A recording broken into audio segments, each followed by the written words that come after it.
तमाशाई बनी रहे, जिस शहर में 6 महीने में 40,000 स्ट्रीट क्राइम्स की वारदातें हों। जरा बताएं ना वजीर दाखिला, बताएं वजीर आला, वफाकी वजीर दाखिला बताएं। ये कराची शहर है, पूरे पाकिस्तान को चलाता है। 40,000 वारदातें वो हैं जो आपने रिपोर्ट की हैं, ये हम नहीं कह रहे, आपके इदारे कह रहे हैं। मोटरसाइकिल छीनने की वारदातें, मोबाइल छीनने की वारदातें, स्ट्रीट क्राइम्स की वारदातें, लोगों की जानें ले ली गई। तकरीबन 45 वाकयात तो वो हैं कि जिसमें मोबाइल छीनते हुए, बाइक छीनते हुए गोली मार दी गई, डेथ हो गई। ये हालात है कि जिससे इस वक्त शहर कराची गुजर रहा है। तफसीलात बहुत सी हो सकती हैं।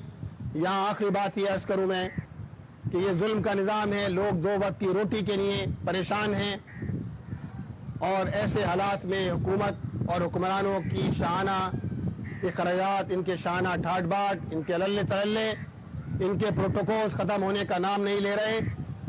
जमात इस्लामी पूरे पाकिस्तान में लोगों को बेदार कर रही है, लोगों को मुतवज्जे कर रही है। एक जानिब खिदमत का फरीज़ा अंजाम दे रहे हैं, एक जानिब हमारे टाउन चेयरमैन खिदमत कर रहे हैं, तामीर और तरक्की के अंदर कंट्रीब्यूशन कर रहे हैं। लेकिन दूसरी जानिब जमात इस्लामी ने इस बात का फैसला किया है कि जुल्म के इस निज़ाम के खिलाफ, अदल के निज़ाम के क़याम के लिए मुआशरे में होने वाले जुल्म के खिलाफ आवाज़ बुलंद करते रहेंगे। अगर हुक्मरान अपनी अय्याशियाँ ख़त्म नहीं करेंगे तो हमारे पास ये राइट है कि हम सड़कों पर निकलें। आप देखें, पेट्रोल की कीमतों में इजाफा हो रहा है, मुस्तकिल इजाफा किया जा रहा है। आप कहते हैं कि इंटरनेशनल मार्केट से हम रोज़ाना की बुनियाद पर जो है वो पेट्रोल की कीमतें मुकर्रर करेंगे। जब इंटरनेशनल मार्केट में पेट्रोल की कीमतें कम होती हैं, इसका फ़ायदा आम आवाम को नहीं मिलता। पेट्रोल की कीमतें कम होती हैं। जमात इस्लामी कराची मुन्नम जफर की जानिब से न्यूज़ कॉन्फ्रेंस की जा रही है। सब्सक्राइब करें और बेल दबाएं ताकि कोई खबर रह न जाए।